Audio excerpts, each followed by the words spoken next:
Okay, what is going on, peeps? It's your boy Aellis. So we've just returned the M3 to its owner, and obviously something that I was mad scared to do is put it sideways because it's not my car and I've not experienced that before. So he's gonna take me for a ride, he's gonna put me sideways, and I'll give you my impressions, like as I said in the last video, if I would actually own this car. So we're gonna hop in the car with the owner because obviously he's the G, he knows how to drive it, I don't, and go sideways. Okay. Come on, I'll bring the seat forward. So I didn't even mention this, but it's got electric sliding. Like, how the hell is this car of this age got this much technology? It's crazy. It takes its time though, just like the roof. I hate being in the passenger seat, you know. You're like me, bro. Like me. In the passenger seat, it's the worst. I'm holding on to everything. When I was so that feeling is mad. I just felt the back end go. I'm like, is he lost it? Has he lost it? Damn, nah, that definitely takes you getting used to your car, because for me that would be like, shit, how far am I from that curb? Because it can easily just hit the curb, your rear axle is gone.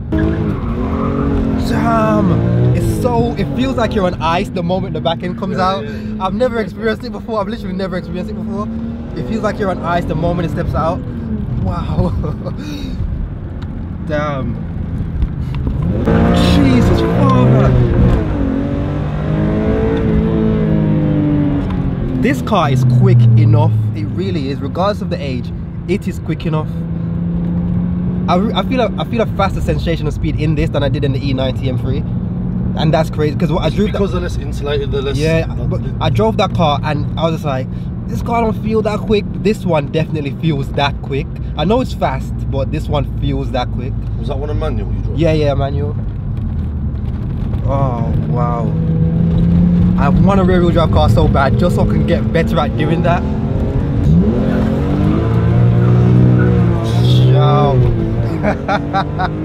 I can't lie, that feeling is one of the best ever. It really is one of the best ever. So while my baby was here, this G washed it for me. You don't want your face in there, do you? Nah, you don't want your face in there. But he's got this Type R that hopefully once it's ready, we'll do a little thing on that.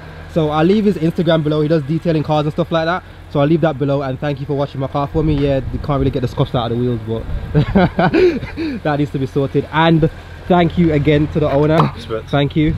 And yeah, I love this thing. It's growing on me, but it's time to part ways. You join me as I am actually limping to the petrol station right now with just under 10 miles in the tank. I gotta take it very slow. The question that still stands, will I be selling my Cupra for a BMW? What is this? Will I be selling my Cupra for a BMW E46 M3? And now I'm not gonna cut corners. The simple answer is no.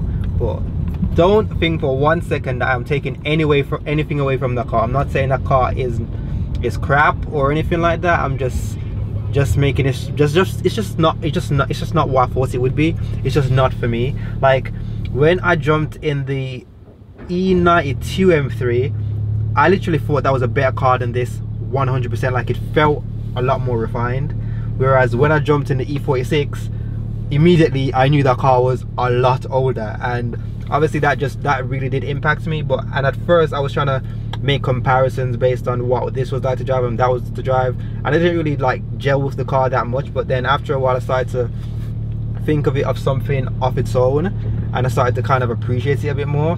But something that really irritated me throughout the whole experience was just literally the steering of that thing. The steering was literally so off. Like when I went to Wales that time when I was chasing that M2, and on the B roads, like literally because the road was so uneven, even though the car would like literally jump from one lane to the other, the steering wheel would still be straight. Whereas in that car, the little slightest like imperfection in the road, if it goes in there, the steering is going that direction.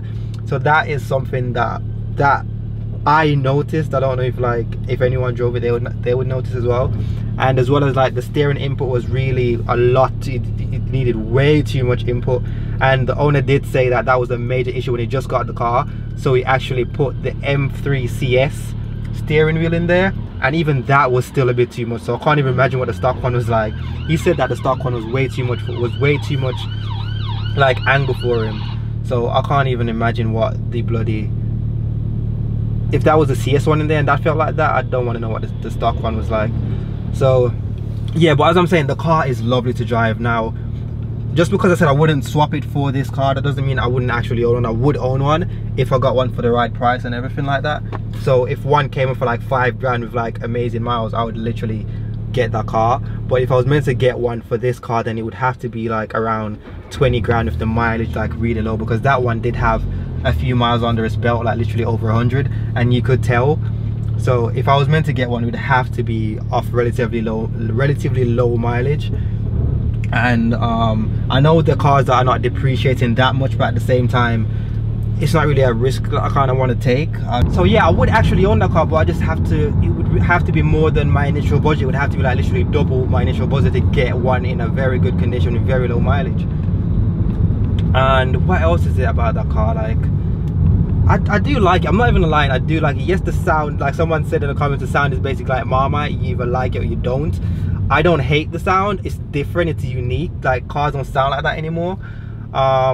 Whether it's because of the decat exhaust was a bit too raspy or whatnot. Yes, you probably can get like different sounding aftermarket exhaust on there. The E90 still stands as like literally my favorite M car, but that's until I drive the F80 and whatever else that I get my hands on.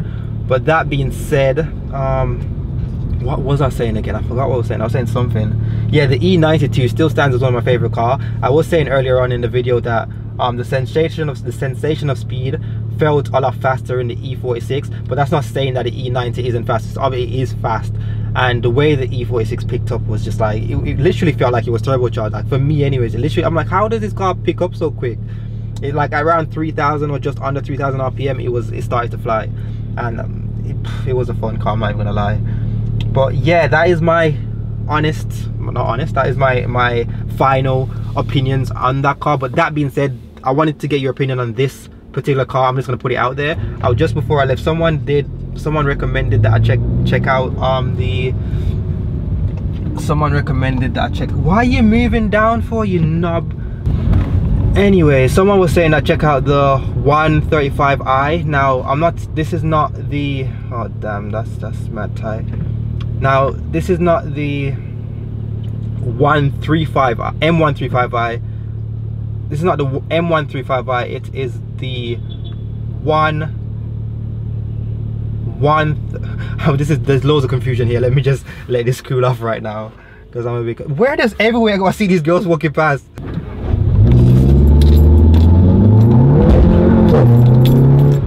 Anyways, back to what I was saying. A car that I was referred to and that I wanted to get your opinion on is the 135i. Now I'm not saying not the M135i, the 135i, the coupe version, the previous model in the coupe version. Not in the new models, they introduced the 2 series, what then take the shape of the coupe, and the 1 series was the hatchback.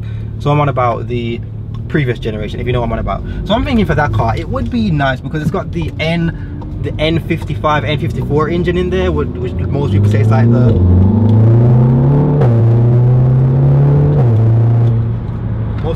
the modern day 2JZ or something like that. I'm thinking about what, like, because that was the car that the 1M was based off. So I'm thinking, if I get that car, the common standards are around you know, when you see unmarked police cars like bloody interceptors after you just like put your foot down. Damn. Yeah, those cars were initially based, the 1M was based off of that particular car. So I can get one of them, probably make it around 400 brake, get the 1M body kit. That would be really sick. And maybe in the long term put a V8 in there. I don't know, I'm just like brainstorming ideas and stuff like that. But anyways, I'm gonna wrap this video, but I don't want to get too long. That is my initial thoughts on the E46 M3. Let me know what you guys think in the comments, and leave some suggestion of other cars that could be contenders. And I will see you guys in the next video. If you're not subscribed, hit that subscribe button. Make sure you like the video. Really do appreciate when you do, because obviously it gets my video ranks, blah blah blah, get more views. I love getting more views. Who doesn't like getting more views? We get the channels growing, and then I can drive better cars and stuff like that. So do all that. Just do it, okay? And I'll see you guys in the next video.